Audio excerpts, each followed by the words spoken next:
Just a talk. It is just a talk.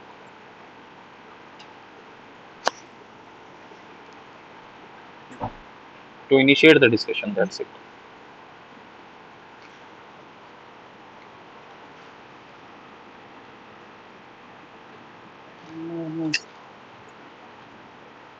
Philosophy का English meaning तो देखना होगा। इंडिया में तो उसको दर्शन कहा गया है, फिलोसफी को। और दर्शन जो है वो है देखना। आदमी जो है वो इस प्रकृति में एक सचेतन प्राणी है, और सचेतन प्राणी होने के नाते वो चीजों के अर्थ ढूंढने की कोशिश करता रहा है।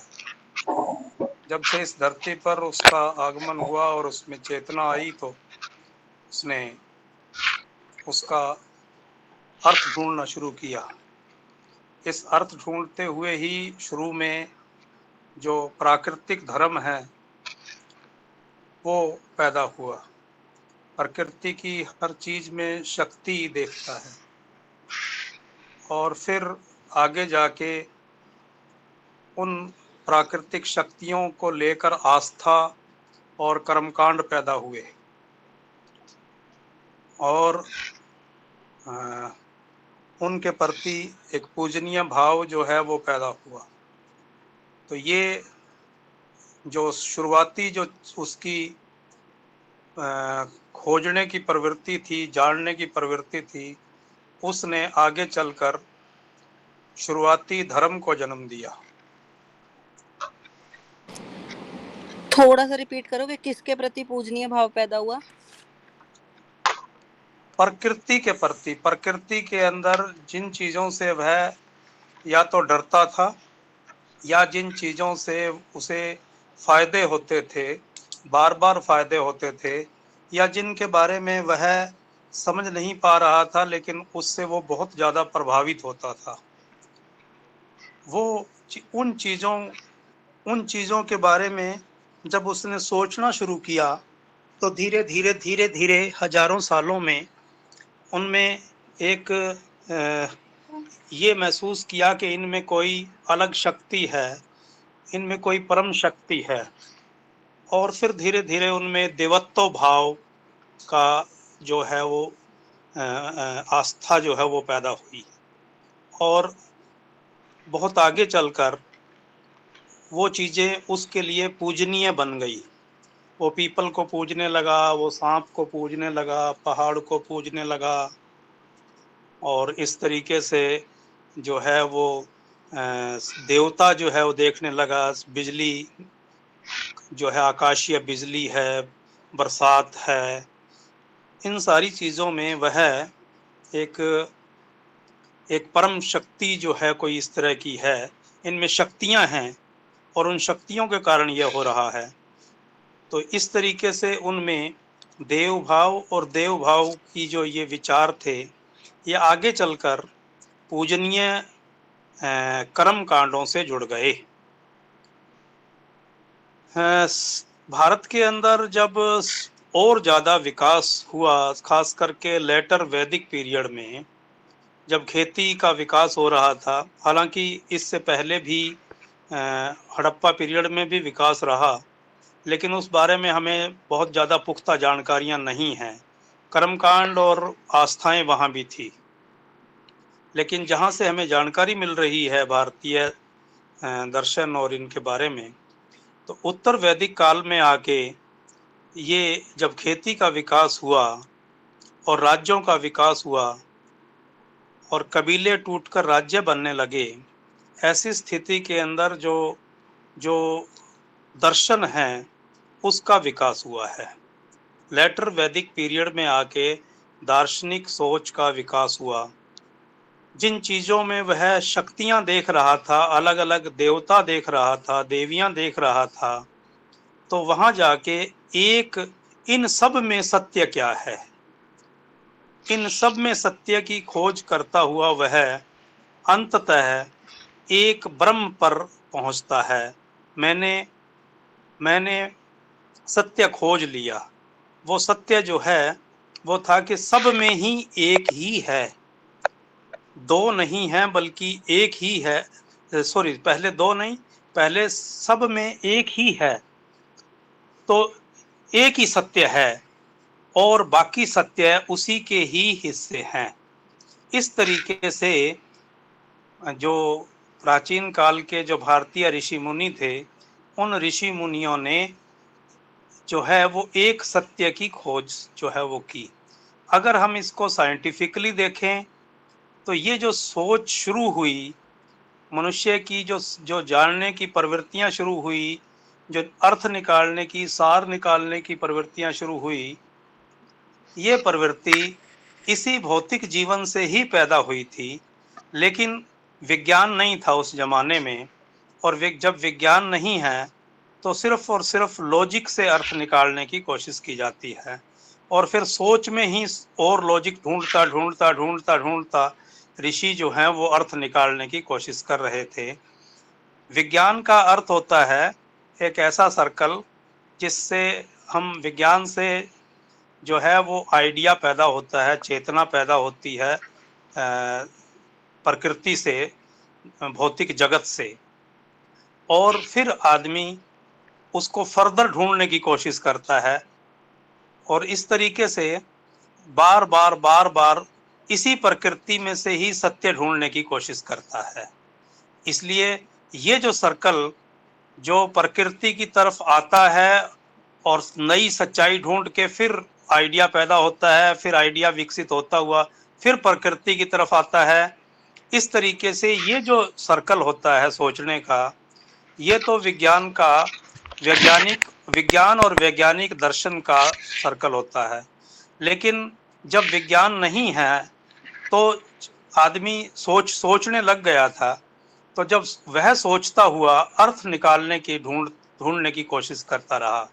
और फिलॉसफी जो होती है वो दर्शन, जिसको मैंने कहा था, दर्शन का अर्थ है कि हम किसी चीज को देखते हुए ऊपर से ही नहीं देखते, बल्कि उसका सार निकालने की कोशिश करते हैं, एसेंस ढूंढने की कोशिश करते हैं, इसका सत्य क्या है।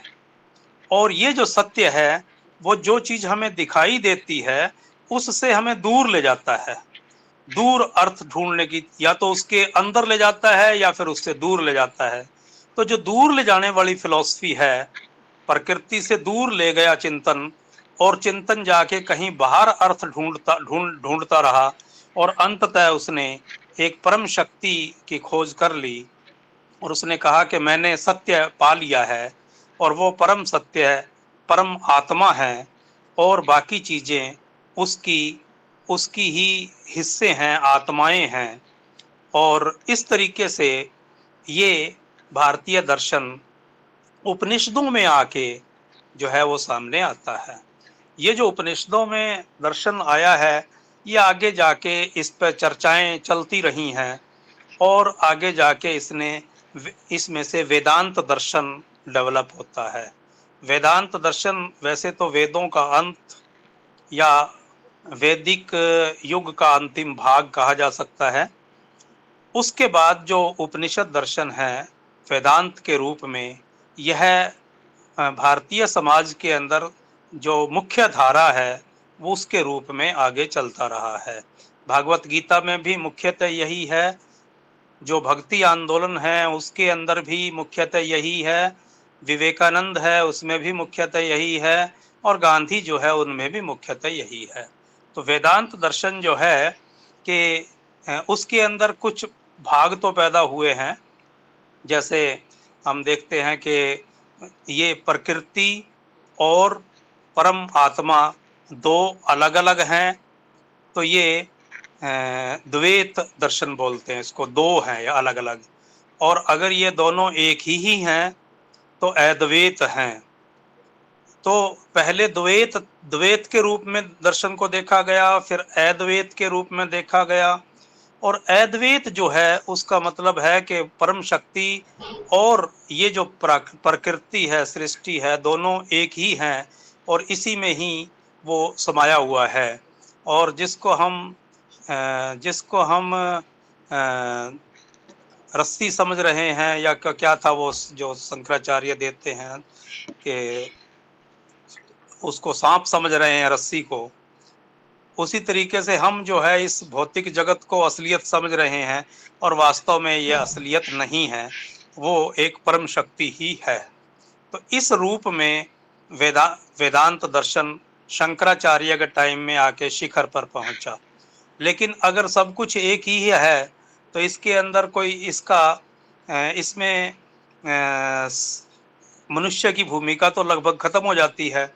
इसलिए इसमें से ही एक धारा जो है विशिष्ट अद्वैत की भी निकल के आई, और विशिष्ट अद्वैत का मतलब था कि एक तो है, लेकिन परमात्मा जो है वो उसका श्रेष्ठ पार्ट है, और प्रकृति जो है उसका एक पिछड़ा हुआ हिस्सा है, और ये जो पिछड़ा हुआ हिस्सा है ये श्रेष्ठ पार्ट को मिलने का प्रयत्न कर रहा है। इसलिए इसके अंदर प्रेम है, इसके अंदर जो है वो भक्ति है, और इसलिए मनुष्य जो है उसको प्रेम और भक्ति के साथ उसको उसके साथ मिलने की जो जो एक आगे चल के भक्ति धारा पैदा हुई, वो विशिष्ट अद्वैत से जो है वो उसका जो है फिलोसफिकल पार्ट है, उसका जो दार्शनिक जो उसका उसका जो संदर्भ है वो यह है विशिष्ट अद्वैत जो है। इस तरीके से ये दर्शन विकसित हुए हैं। लेकिन इसके साथ साथ भारत के अंदर और भी कई दर्शन जो है वो विकसित हुए हैं।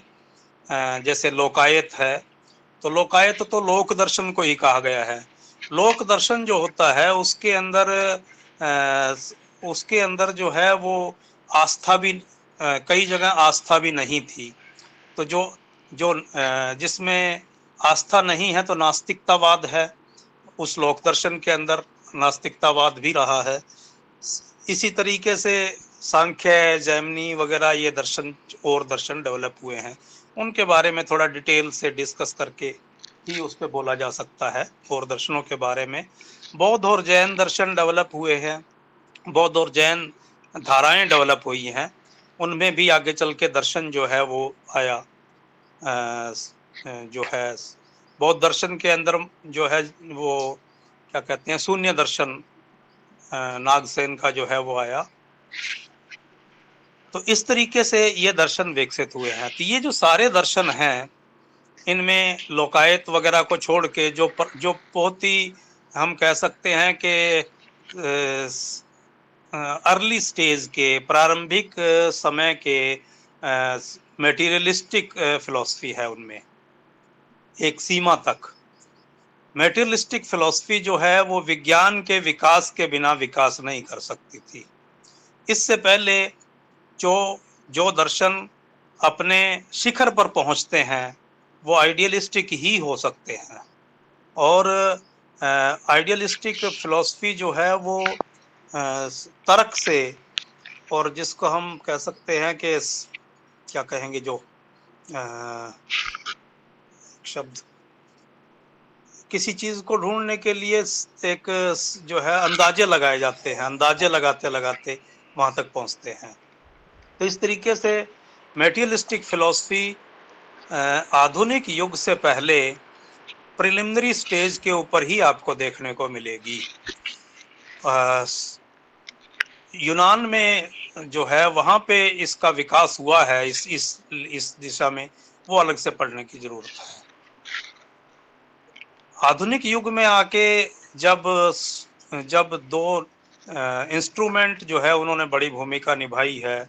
एक इंस्ट्रूमेंट है जिसको हम दूरबीन कह सकते हैं, और दूसरी जो है वो माइक्रोस्कोप है, सूक्ष्मदर्शी। इन दोनों ने बहुत बड़ी भूमिका दिखाई है। इन्होंने हमारी सोचने समझने की जो क्षमताएं हैं, देखने की जो क्षमताएं हैं, उनको बढ़ा दिया। हमारी आँख की शक्ति जो है उसको बढ़ा दिया, बारीक से बारीक देखना और आकाश को, ब्रह्मांड को देखना इनकी जो है। इससे पहले ब्रह्मांड को देखने के अंदर हम जितना अपनी आँखों से देख सकते थे उसी से ही हमारा ज्ञान बना था। लेकिन ये इंस्ट्रूमेंट आने के कारण हमारे ज्ञान में जो है वो नई तरह की वृद्धि हुई। और इसके बाद जो है जो साइंस का विकास हुआ और उसके बाद में जो मैटर है, पदार्थ है, उसके बारे में नई नई जानकारी प्राप्त हुई और ये पता लगा कि ये सारी धरती, ये सारा जो सृष्टि है वो मैटर से बनी हुई है और जो अंतिम पदार्थ है वो मैटर है और इसके अंदर एक मोशन है और वो मोशन स्वयं मेव है। उसके अंदर किसी परम शक्ति ने वो मोशन नहीं दिया है, जबकि पहले की ये था कि परम शक्ति जो है वो सभी जगह व्याप्त है और वही परम शक्ति जो है वो सब चीजों के अंदर जो है वो गति दे रही है, गति दे रहा है, उसी के कारण गतिशील है ये ब्रह्मांड जो है।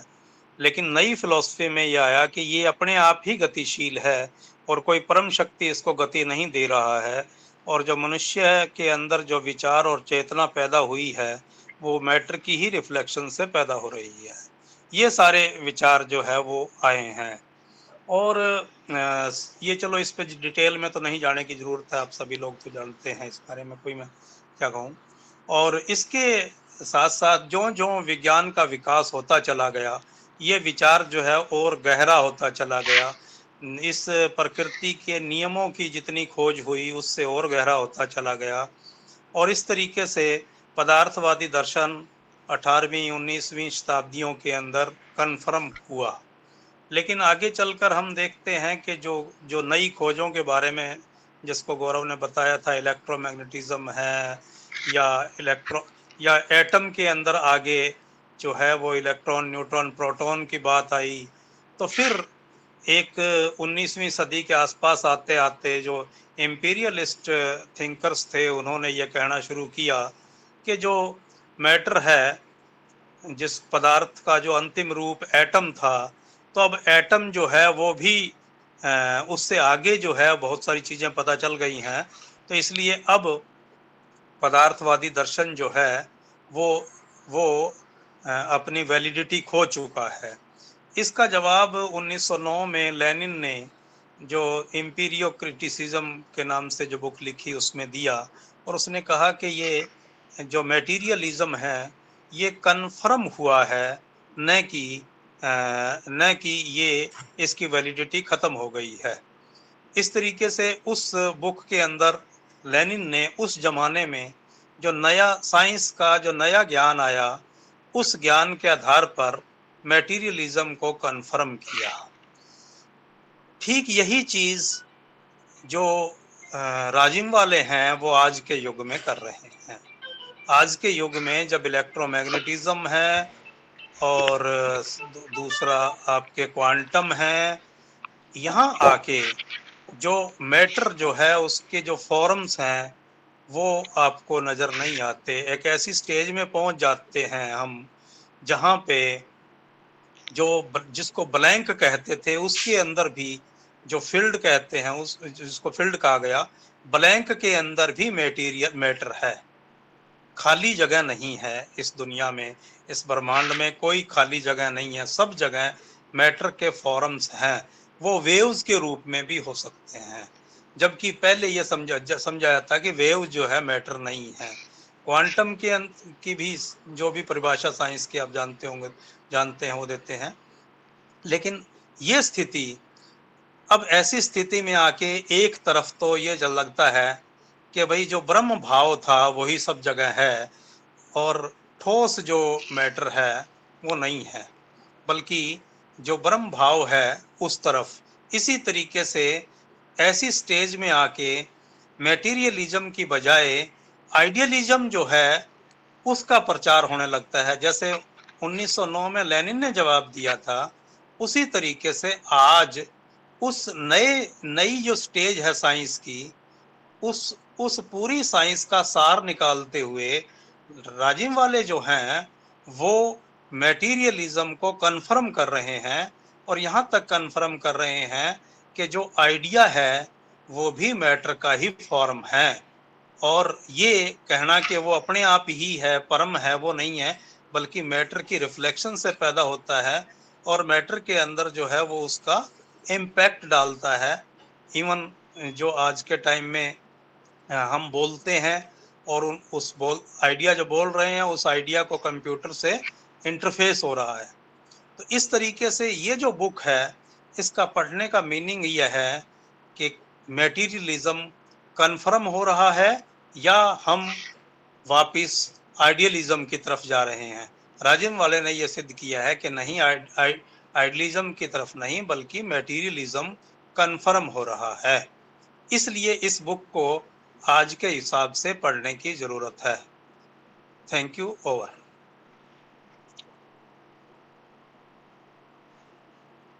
Sir, it was a very. Can you all hear me? Yes. Yes.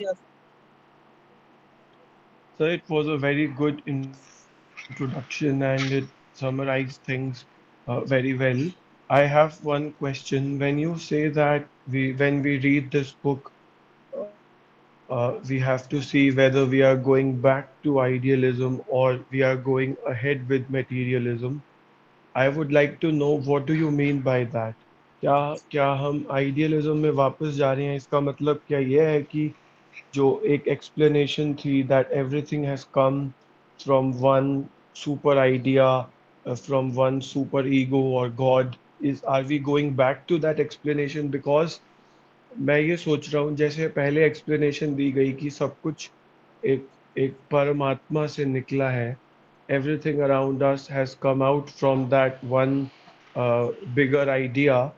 उसी तरह से अब अगर ये कंफर्म हो चुका है कि आइडिया भी मैटर की ही एक फॉर्म है, इनफैक्ट मैटर की हाईएस्ट स्टेज अगर कोई है तो वो आइडिया है, और जो हमारी ब्रेन के अंदर रिफ्लेक्शंस हो रही हैं, और उसी आइडिया की हाईएस्ट फॉर्म अगर गॉड है, उसी को ध्यान में रखते हुए बहुत सारी एक्सप्लेनेशंस आ रही हैं, जैसे कि गॉड पार्टिकल, जो जो अल्टीमेट पार्टिकल, सब इलेक्ट्रॉनिक पार्टिकल है जिससे ये सब कुछ बना है. Scientists have explained that also. My question is, are we going towards a reality where there will be something like God, something that will explain everything else, but will not be God in the traditional sense? And at the same time, if there is such a thing as God, do you think the explanation of this universe will become a little too simplified?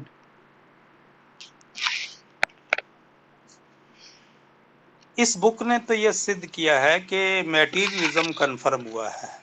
जैसा Lenin ने किया उसी तरीके से matter जो है वो ही motion में है और मैटर के ही फॉर्म्स हैं। इवन जहाँ पे हम ब्लैंक देख रहे हैं वहाँ पर भी मैटर ही है और वेव्स हैं। वेव्स और पार्टिकल जो है वो एक ही रूप है। पार्टिकल और मैटर जो है, वेव्स जो है। और ये जो गॉड पार्टिकल की बात है, ये तो ये एक किस्म से उसको नाम जो दिया गया है गॉड पार्टिकल, ये भी हो सकता है कि उससे आगे और भी पार्टिकल, इससे भी आगे के पार्टिकल हमारे सामने आ सकते हैं। तो इससे मटेरियलिज्म कमज़ोर नहीं हो रहा है, मटेरियलिज्म तो और कन्फर्म हो रहा है। और ट्रेडिशनल सेंस के अंदर जो आइडियलिज्म था वो कन्फर्म नहीं हो रहा है। हाँ, अगर मान लीजिए हम इस पूरे मैटर को हम नाम गॉड दे दें हैं, और मैटर की जगह मैं गॉड यूज शब्द करने लग जाऊं, तो आप ये बात कह सकते हो, उसका फर्क नहीं पड़ता। आप गॉड कहिए, आप राम कह दीजिए, आप कुछ और नाम दे दीजिए, वो तो अगर देते हैं तो इससे तो कोई फर्क नहीं पड़ता वो। लेकिन अल्टीमेटली जो फोर्स है वो मटेरियल फोर्स ही को एक्सप्लेन किया गया है। ये क्राइसिस क्यों है? ये क्राइसिस इसीलिए ही है कि जब कोई साइंस में क्वालिटेटिव रिसर्च होती है, नई चीज सामने आती है, उस समय जो नई साइंस है उसके सार को निकालते हुए आपको मेटलिज्म को कन्फर्म करना पड़ेगा। एंगल्स ने कहा था ये काम अगली असंख्य जो पीढ़ियां हैं वो करती रहेंगी, असंख्य जनरेशन जो है इस पे लगी रहेंगी और इसका जो ज्ञान है वो लेती रहेगी।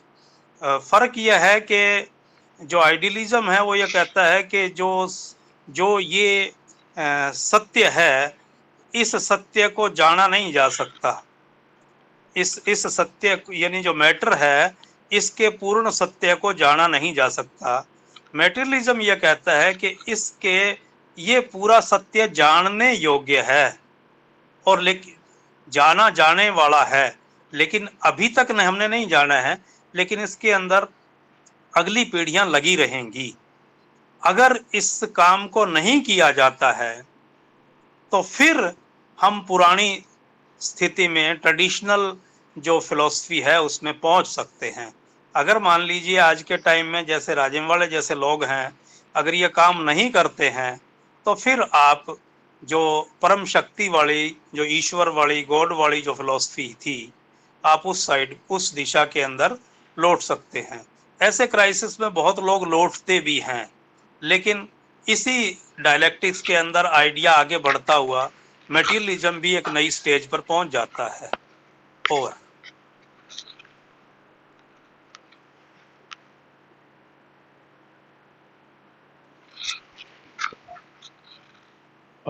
गौरव, मुझे लगता है मेरा नेटवर्क कनेक्शन शायद बीच में वीक हुआ था। क्या आप सर का पॉइंट समराइज कर सकते हैं?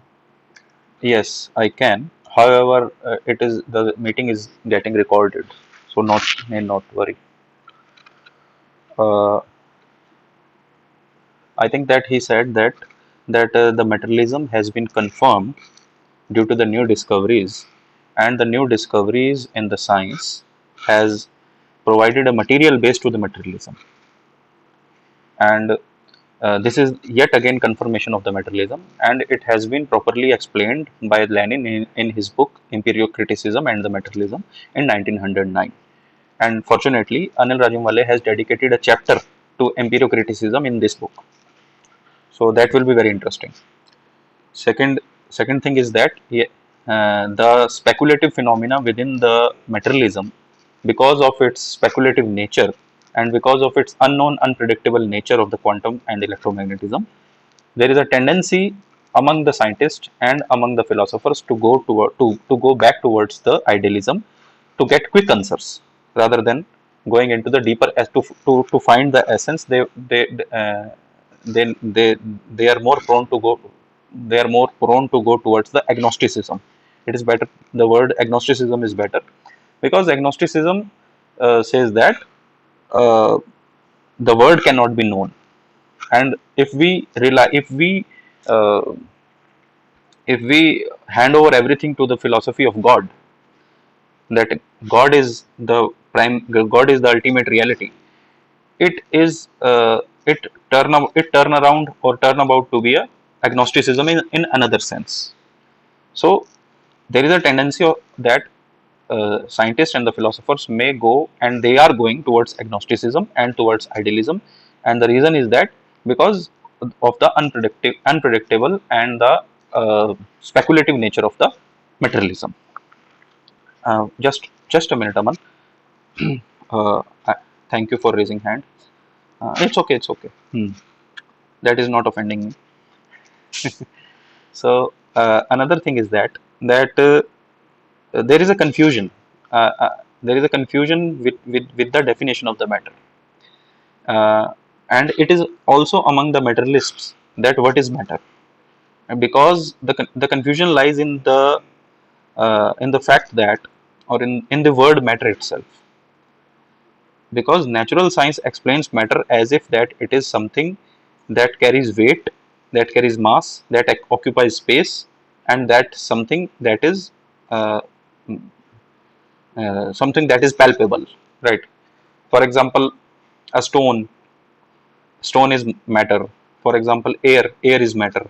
However, air is not cannot be touched, but air still carries weight, still carries mass, occupies space.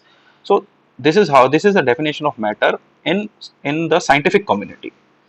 But when we perceive the term matter from philosophical point of view, matter is nothing but matter is a concept.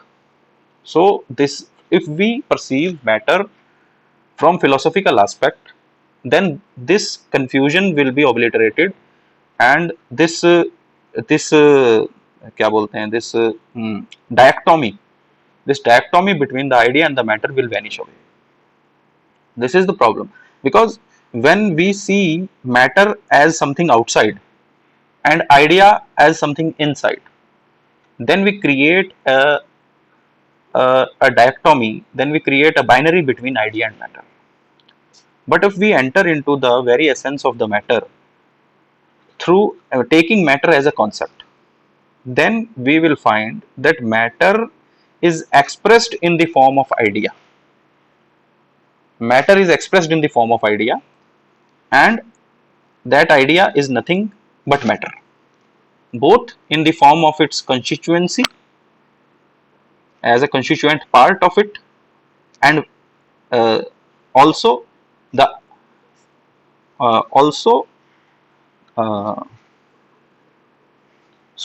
sorry, what are you saying, that matter is expressed as an idea, and the idea is expressing matter, the matter uh, the idea is expressing matter, and we will find that the binary between the idea and matter vanishes when we take idea and matter in this sense over.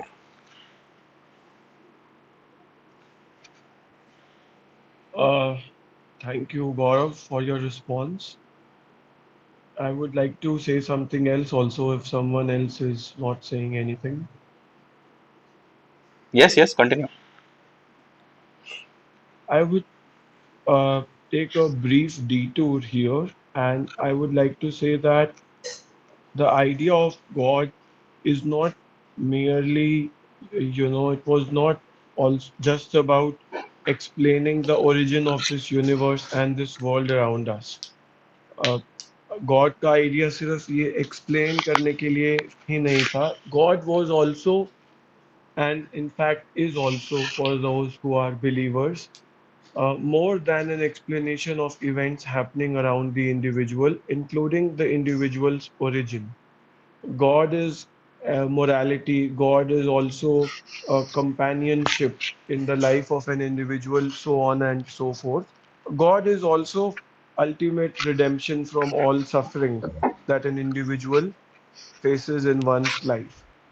Keeping that in mind, when someone is Gaurav, you need to mute yourself. Okay.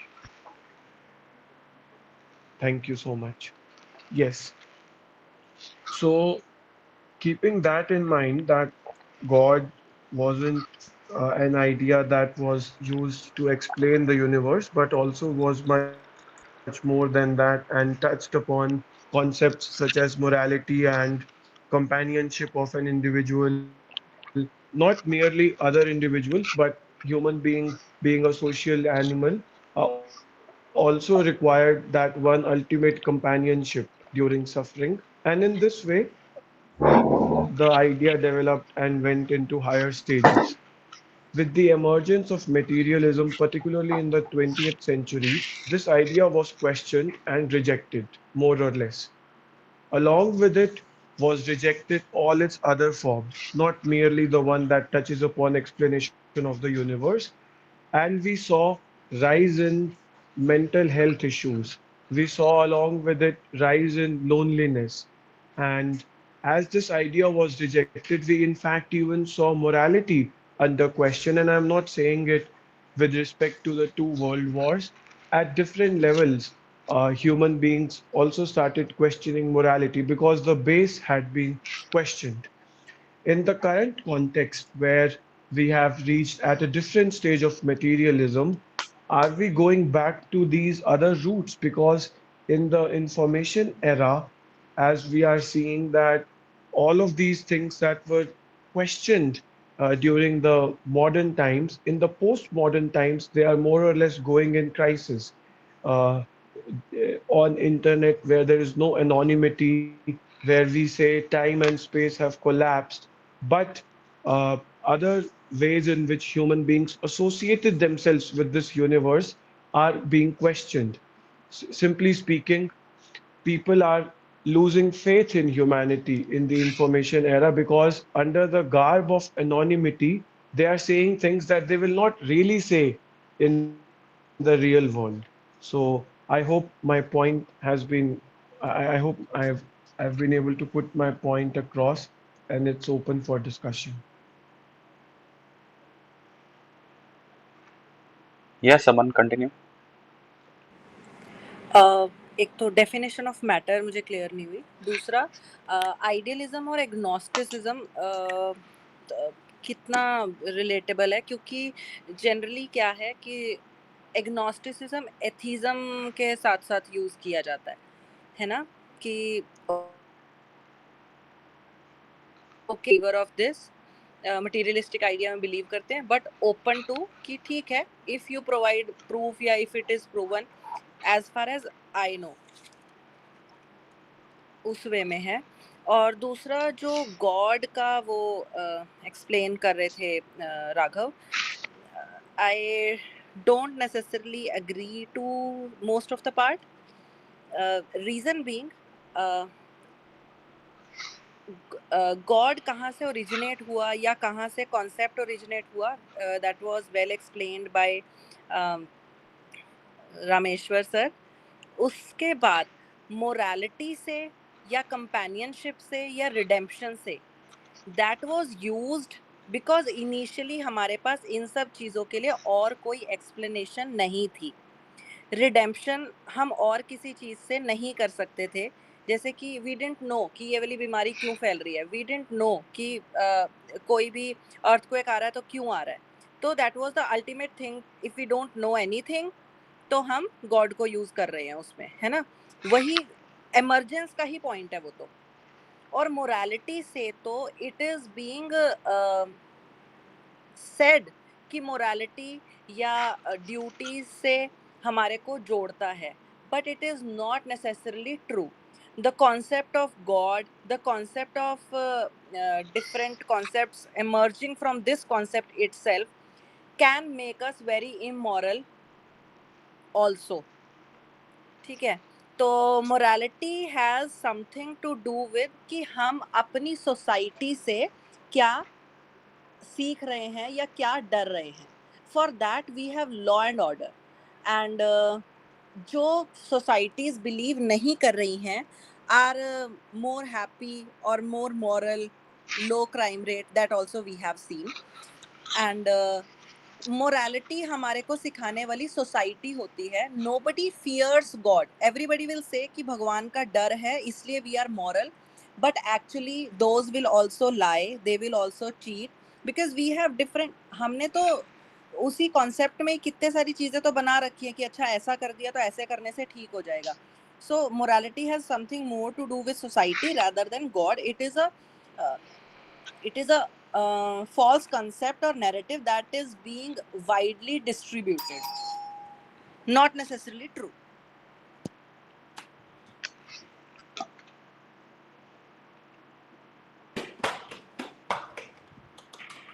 May I say something?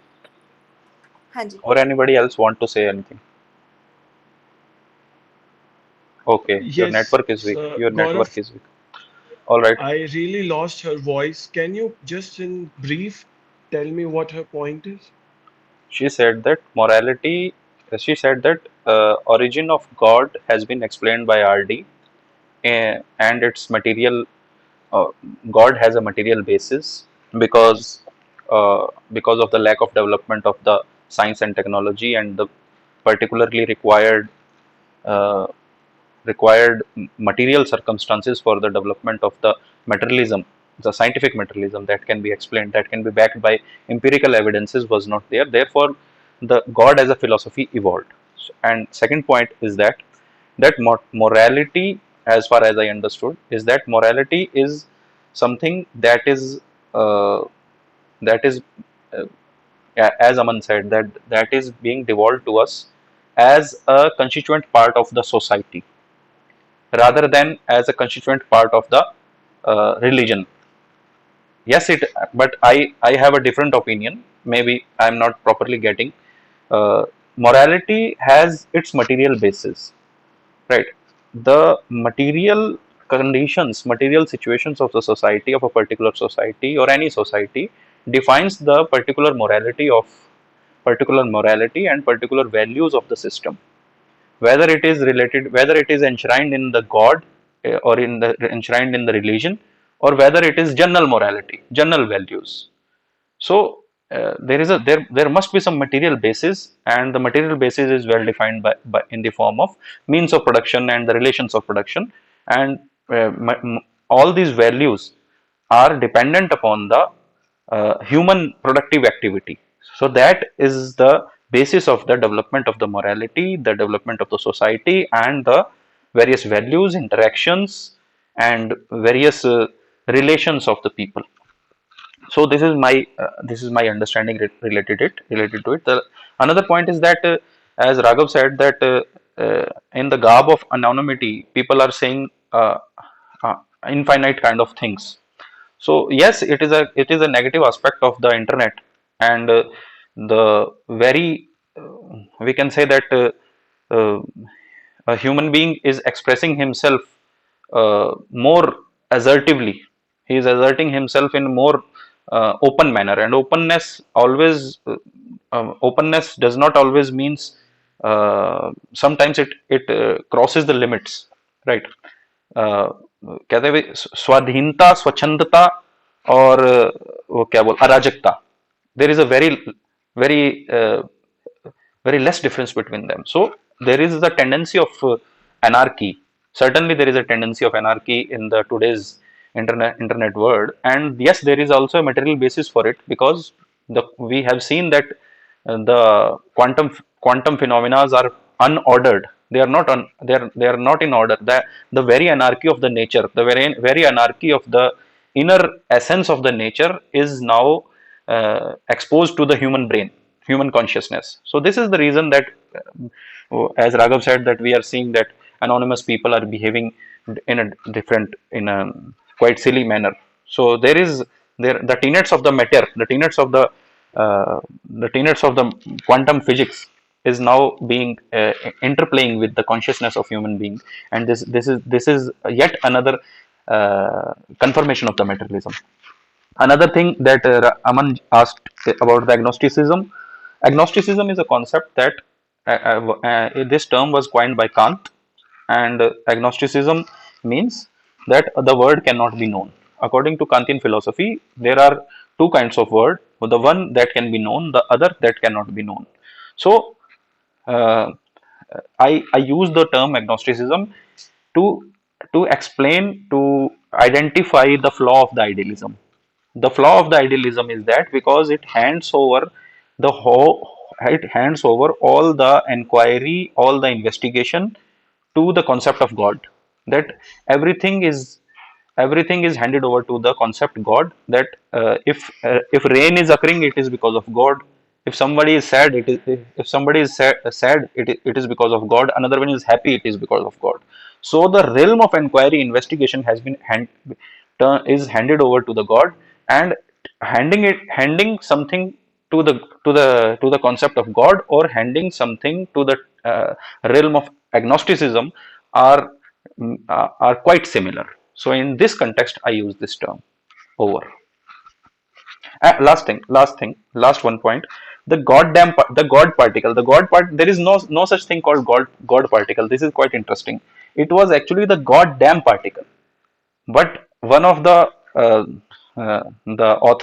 author's friend suggested that cut it short, because goddamn particle is quite long, so let's make it God particle. So there is no God particle. It was originally goddamn particle. Over. Okay, Aman. वही कि agnosticism मैंने बहुत ही ज्यादा जो idealism को question करते हैं ना लोग सॉरी लोग उन्हीं को आइडेंटिफाई करते हुए देखा है इससे, इसलिए I guess there was a confusion, and as far as I saw the definition also, it I think does not rely on कि God will explain. I will read it once again if I am wrong in that, क्योंकि मैंने सुना ही internet पे mostly, तो not read about it much. और उन्हीं लोगों से सुना है जो आइडियलिज्म को एकदम क्वेश्चन करते हुए बात करते हैं या गॉड के कॉन्सेप्ट को ही क्वेश्चन करते हुए बात करते हैं. But it is considered कि atheism is again very arrogant to say that we are sure that nothing is there, no creator is there. Just इसलिए we are just open to कि if there is any evidence at all, we will then consider कि हाँ ठीक है, now we can discuss. वो वाले sense में मैंने ये वाला टर्म सुना है. May be wrong. I request other people, RD and R Swamiji, to intervene.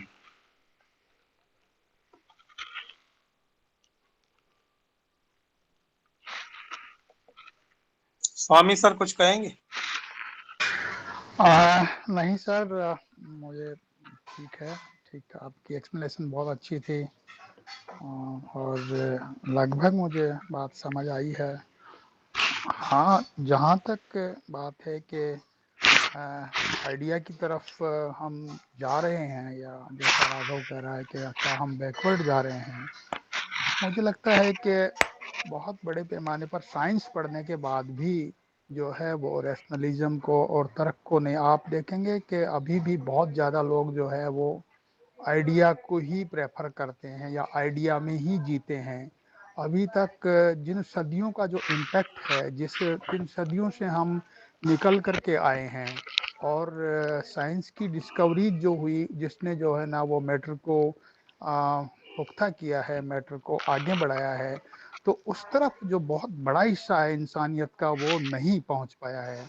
और इस वजह से जो जितने भी जो चीज़ें परकुलेट करती है, चाहे वो इंटरनेट पे परकुलेट करती है या जो आइडिया वाले जो अपने आप को बिल्कुल गॉड के समर्पित होकर के चलने वाले लोग हैं, वो भी नहीं उसको, साइंस को नहीं ले पाते या मैटर को नहीं समझ पाते.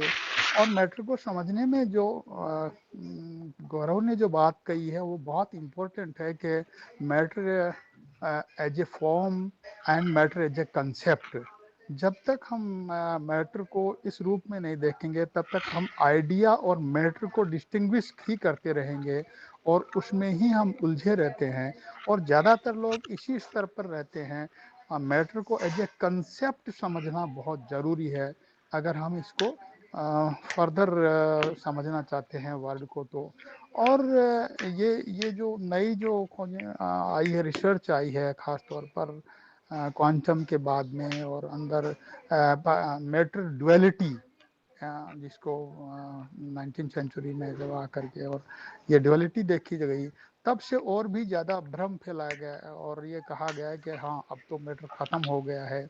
तो ऐसा नहीं है और इसीलिए हम एक्सरसाइज कर रहे हैं कि ख़ास तौर पर जो इलेक्ट्रोमैग्नेटिज्म और जो अब जो राजीव माली की किताब आई है, ये इसीलिए डॉक्टर साहब ने जैसा कि कहा कि उसको हमें पढ़ने की ज़रूरत है ताकि हम कंफ्यूजन में ना रहें और हम अपना कंफ्यूजन क्लियर कर पाएँ. लेकिन मेरा ये मानना है कि बहुत बड़े पैमाने पर ह्यूमैनिटी अभी भी आइडिया में है और बहुत बड़ी संख्या में हिंदुस्तान में तो अभी रूरल एरियाज़ में जो है जो लिटरेसी भी नहीं है. लिटरेसी होने के बाद भी आप देखते हैं कि साइंस पढ़ने के बाद भी आपका जो मिनिस्टर ऑफ साइंस है वो भी वहाँ पूजा करके और जो बैठता है उसमें चाहे पॉलिटिकल इंटरेस्ट भी आ जाते हैं उनके, लेकिन ये बहुत बड़े पैमाने पर जो है अभी तक बैकवर्ड ही वर्ड है जिसमें हम रह रहे हैं. अभी ईश्वर की सत्ता का ही समय है.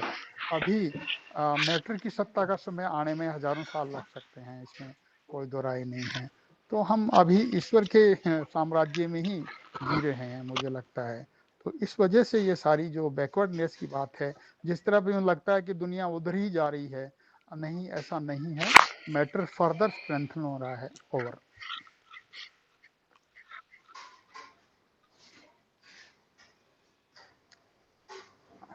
डॉक्टर साहब आप माइक ऑन करिएगा.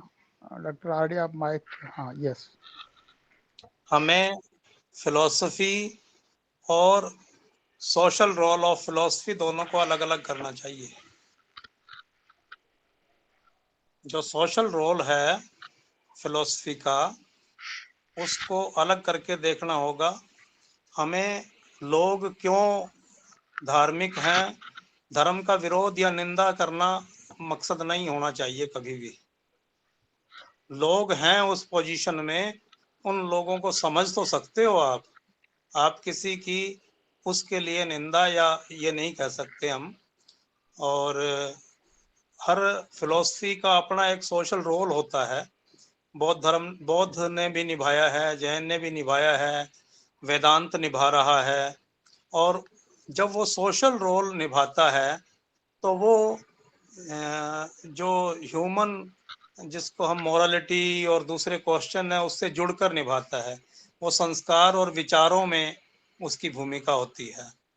तो ये जो रोल है इसको, उसके अंदर पॉजिटिव भी रहता है, मतलब जो गॉड की फिलॉसफी है वो सारी नेगेटिव नहीं है इस रूप में। अगर आप देखोगे तो उसके अंदर भी कुछ ऊर्जा ऐसी है जो ह्यूमन डेवलपमेंट में जिसने योगदान दिया है और जो योगदान दे भी रही है बहुत सारी जगहों पर।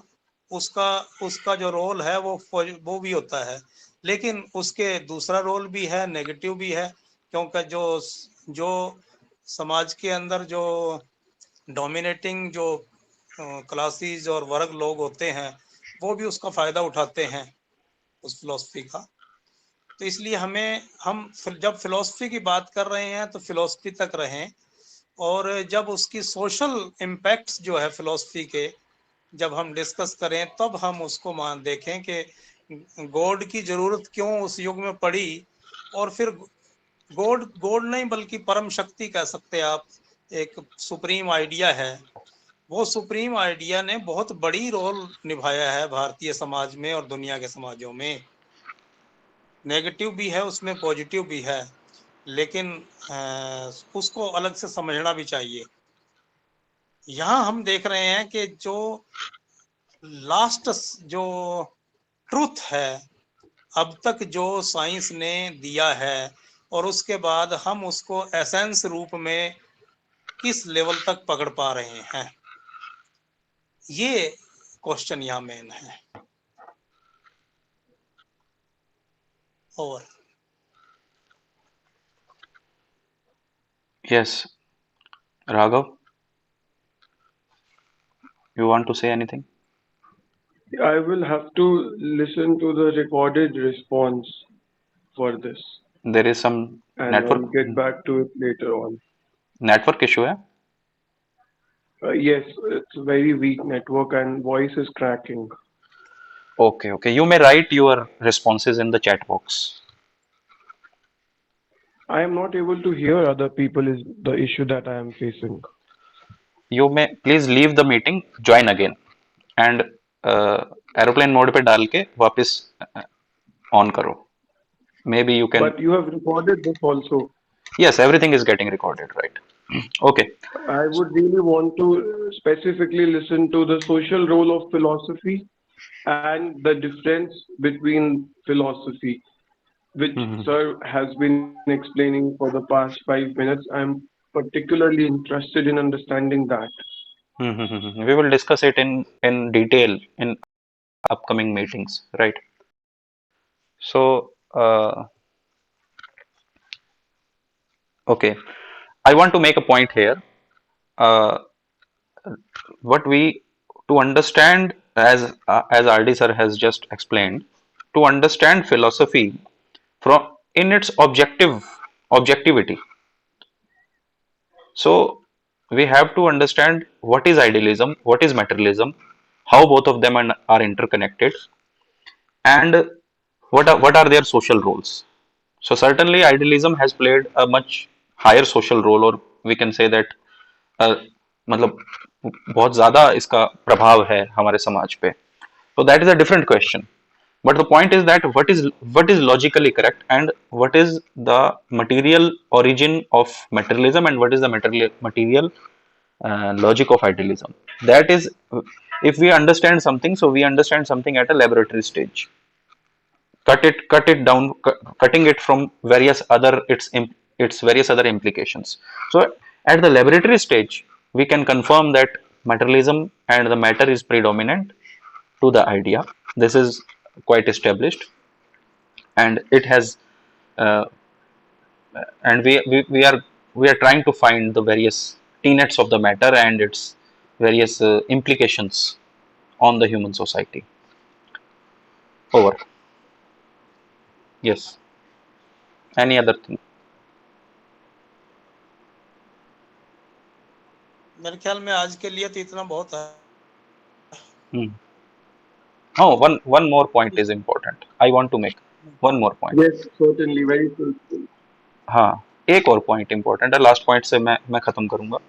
That even despite even that despite that it is idealism or even it is a materialism, whichever philosophy is that, if it misses the dialectics, the very essence of the philosophy, then the whether it is idealism or it is materialism, both the philosophies becomes stale, and they do not, they stop, they lose very essence of their they lose very power of they lose their very power, their own life, if the dialectics gets missing. So what is dialectics, and why it is associated with philosophy, how it is associated with the philosophy, is a long discussion. And what are the tenets of dialectics, and what is the you can say कि limit of that, मतलब वो क्या कहते हैं इसका, scope of dialectics. ये बहुत ही बड़ा टॉपिक है और कई दिन की डिस्कशन ये मांगता है. So I think that our study circle will uh, try to explore more aspects of dialectics, and this is a very good book, and through this book we will try to learn various aspects of philosophy, materialism, idealism and their contradiction, and new aspects, various aspects of dialectics ingrained and explained by Anil Rajingwale sir. Over. Maybe in the coming weeks, we can also discuss a few other things as we decide the schedule.